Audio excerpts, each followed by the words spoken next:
Harsh, what should the nation understand about the passing of the CAB in the Lok Sabha yesterday? See, the past years and the recent months in particular have seen a kind of rapid fire against the Indian Constitution. Especially since May, it's sort of like there's an all-out war. But the Constitution still was standing, is standing.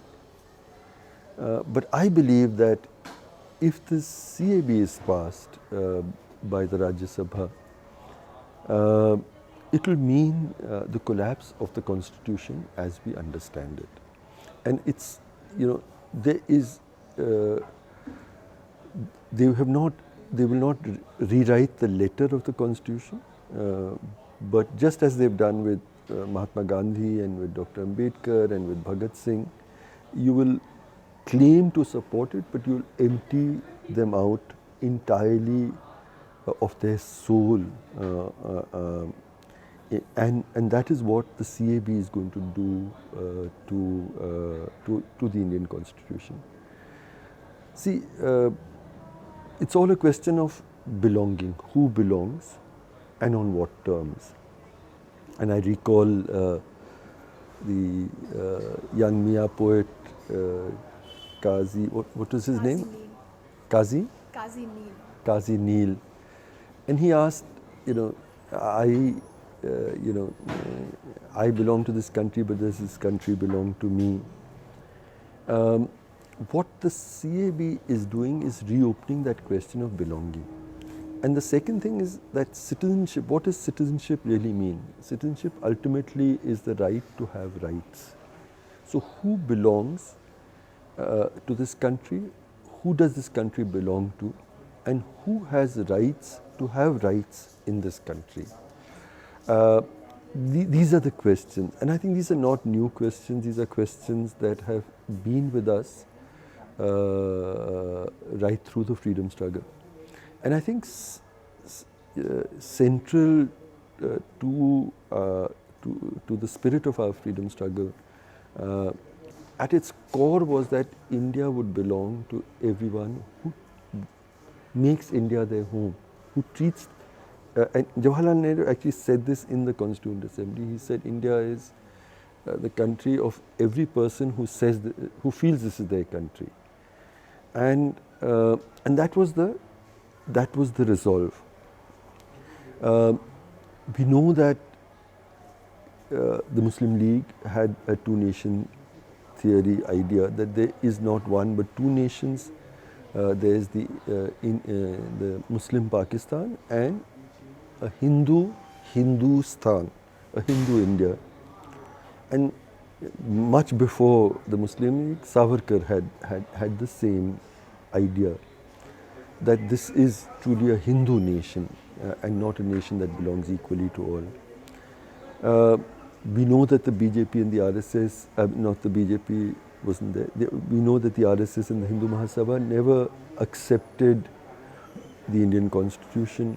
They never accepted the Indian flag because of the green color on it.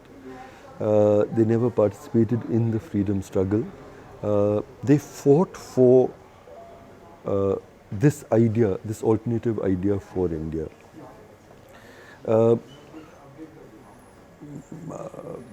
Mahatma Gandhi lived for many ideas, but the idea that he died for was precisely this idea. Think of the time when 1 million people have died in Hindu-Muslim riots. Another country has been constituted on the basis of religion. Trainloads of people are coming in every direction with corpses. Millions of people, including my own family, are uprooted from their homes. In all of this, it was very easy for the Constituent Assembly to pass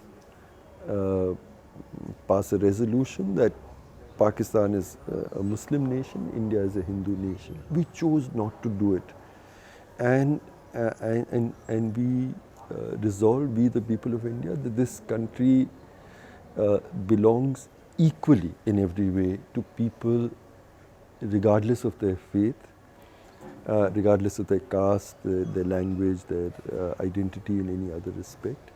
And the idea of not just citizenship but equal citizenship in every way, I think is at the core of our constitution. And what the CAB is doing is breaking that core principle, and this is then a country in which Muslims will be treated on different yardsticks while deciding if they belong and if this country belongs to them and whether they will have the right to have rights. Muslims in India will have a different standing than people of every other religious identity. It is therefore the destruction of the Constitution. And I'd like to say that not just is it a destruction of the Constitution, it's a destruction of the legacy of the freedom struggle. It is also a destruction of what is best in India's civilizational ethos of centuries, of millennia actually. That this is the one civilization. It had many problems. It had inequality, it had caste. But the one thing that we can be most proud of in our civilizational legacy is that this was a civilization that welcomed people of every faith and took them as their own and allowed them to develop according to their genius, but also took from them and into our idea of Indianness.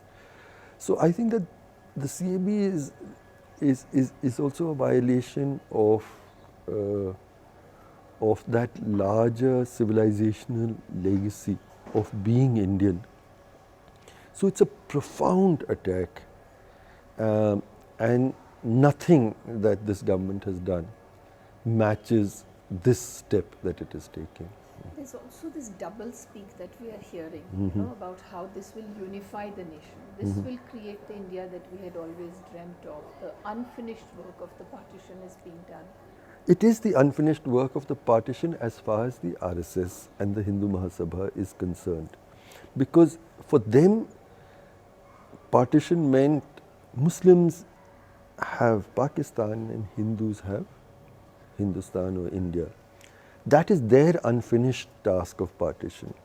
It is for those of us who believe that India belongs equally to all, it is undoing the work of partition. It is undoing the constitution that Dr. B.R. Ambedkar gave us and is actually reopening the most painful wounds of partition in what it is doing.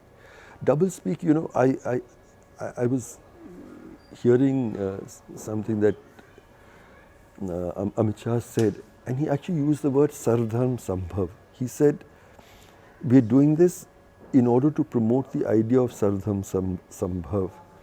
And again, I was just knocked over. How can you know, you're doing precisely the very reverse of Sardharm Sambhav by the CAB, and you're saying you're actually promoting Sardharm Sambhav, which is actually equal respect for every faith as a civilizational idea. It is the destruction of that idea, and he is using that to actually justify or give a kind of moral fig leaf to what they are doing. How should the majority community be reacting now? I mean, how should the people of India, what is it that we need to be doing? See, before that, Natasha, I just wanted to say that about that moral fig leaf. The one moral fig leaf that they are giving is that India is a humane country which is welcoming people who are suffering persecution. Now, again, that is such a lie, because the Rohingya, there are just 40,000 Rohingya people in India. This government has started sending people back. and my friends have been part of effort. The first 7 were sent. We know where they are going, but they're being released from detention centers on the condition that they go back to Burma, to Myanmar, and so they consented. So you're throwing people against all international standards of. You don't send people back into a genocidal situation. We have the Ahmadiyas of Pakistan, who are among the most persecuted people. I was in a conference recently of South Asian minorities, and they were telling me that if they're spotted even praying the namaz in Pakistan, they can be jailed for life or even given the death penalty. So they're the Ahmadiyas, they're the Rohingya, they're the Tamil Muslims today who are deeply persecuted, and the Tamil Hindus for that matter. China is also on our borders. China has the Uyghurs who are in internment camps. Afghanistan doesn't share a border with us, so it is not a neighboring country.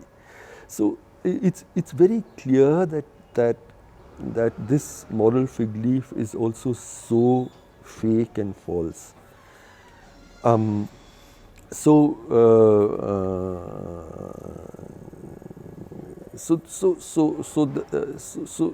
this is quite clearly only an agenda to target Muslim people. There's also one more thing before I say what the majority community should do. There's a long-term objective of this, which is to build, to create a sense of fear in every Muslim living in India about whether now their belonging to this country is going to be accepted legally and by the larger society. And so, the memories of Germany and what happened with the Jews comes out very starkly as a marked people, and we seem to be, almost irrevocably moving towards that Holocaust situation which we saw in Germany, with the silence and the acceptance and the celebration of the larger community. But there's an immediate objective as well of the CAB, and that is to free the majority of people who've been left out of the NRC in Assam are Hindus, and to free them from any further prospect of being declared non-citizens or being sent to detention centers. Now, the extraordinary thing, and I've been thinking about this, I don't think people have seen it so clearly. So I think there may be 11, the exact figures are not known, whether there are 11 lakh or 15 lakh Hindus in that list. Till yesterday, they were strenuously fighting in every forum, in every court, in every tribunal, in every NRC office, saying we are Indians. Now, after the CAB, in order to become accepted as Indians, they will have to say in those same forums that we are foreigners. And it is only if now that they say they are foreigners can they become Indians. What a conundrum. So either, जो हिंदी में कहते हैं ना, या तो बीते हुए कल में उन्होंने झूठ बोला या आने वाले कल में झूठ बोलना है, लेकिन झूठ तो बोलना ही है अगर उनको हिंदुस्तानी बनना है. What are we doing to our people? What do they think? And is this what we are going to get reduced to? And so through this web of lies, how are they going to prove that they are not only Bangladeshis when they aren't Bangladeshis, and that they are being persecuted? Now, is the state going to make a presumption suddenly?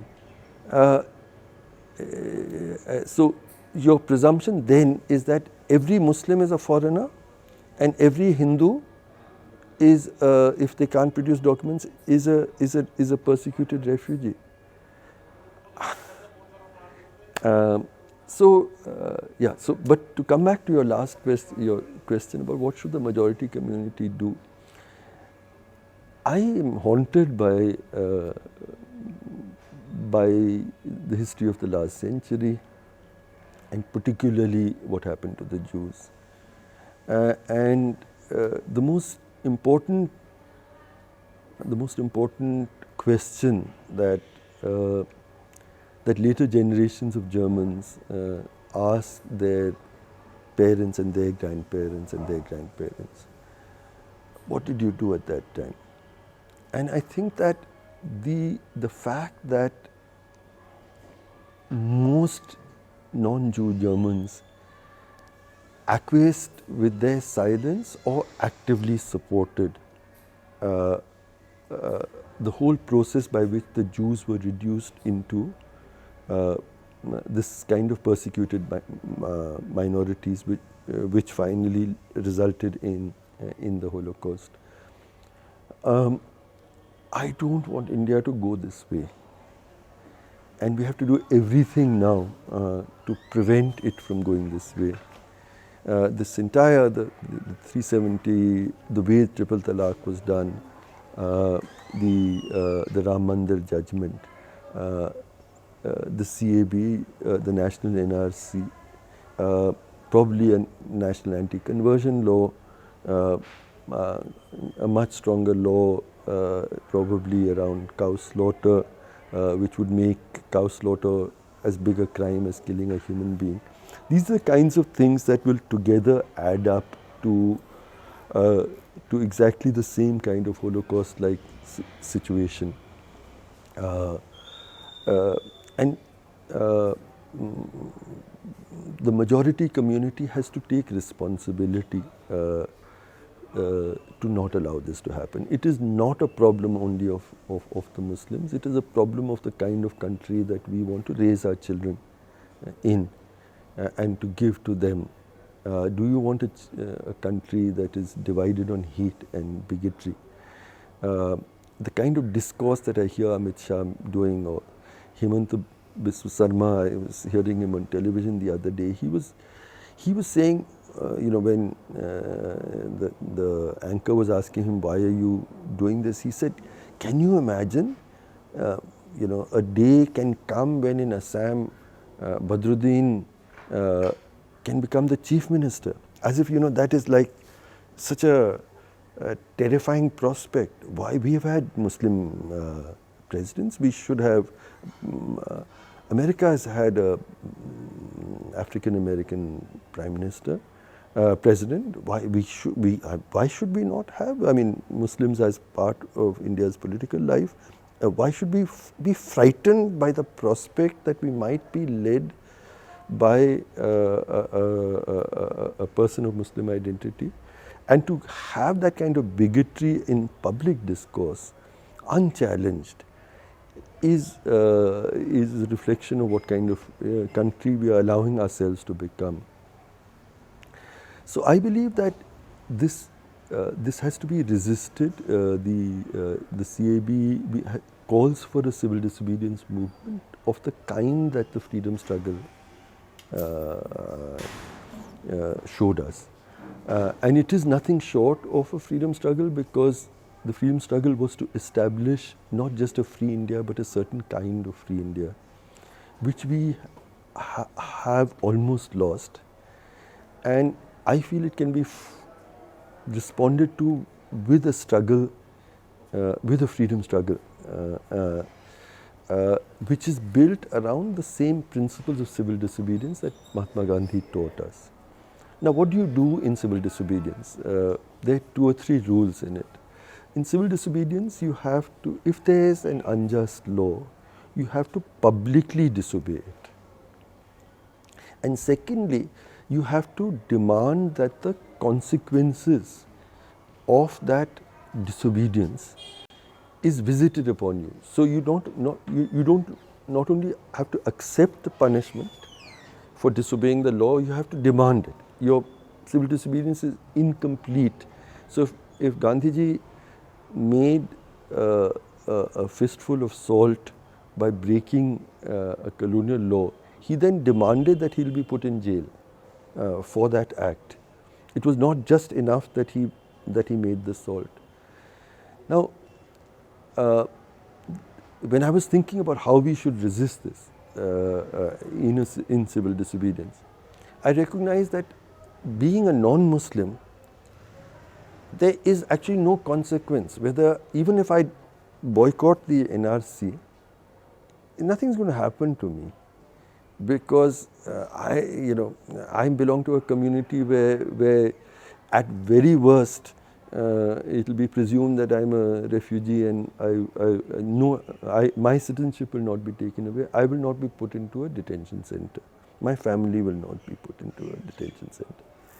So I thought that the only way I could really stand in solidarity would be to declare myself, firstly, to be a Muslim. Now, once again, how are you officially recognized to be of a certain religion? We only have a declaration, which usually at the time of the census. So there will be a process of declaration. You declare who you are, and that is accepted. So in my family, it's funny because I'm born in a Sikh family, so my daughter was declared Sikh. My wife is Hindu, and I say I'm an agnostic. And the person is a little puzzled as to what to write here. Your family has much more interesting sort of diversities in the way of reporting. So I feel that I am an agnostic. I am not a person of any faith, but in protest I will register in any official forum after the CAB as Muslim. That is number one. Where my religion is relevant to my rights, I will seek rights only equivalent to that which a Muslim can get. The second after that, I would boycott the NRC. And I feel very strongly that well-to-do Muslims should not present documents, even if they are capable of doing so, in the NRC, because it would be equivalent to throwing your poor and uneducated people without documents under the bus. I work with homeless people, and there's a desperation among Muslim homeless people saying, but we have no documents at all, what should we do, what's going to happen to us? So boycott NRC is very important, but first you have to be a Muslim on official records, then you boycott the NRC. And thirdly, learning from Gandhi's civil disobedience, is the question of saying that not only have I broken your law, I demand punishment under that law. So under that law, because I am Muslim official on your official record, and I have not presented any document to prove my citizenship, I am an illegal immigrant, and whatever happens to another Muslim sister or brother, whether it is a detention center or it is the stripping of citizenship rights, I demand that those same consequences are visited upon me. That is, and if this can become a mass civil disobedience, I think that is the only fitting reply that we can give to the Citizenship Amendment Bill.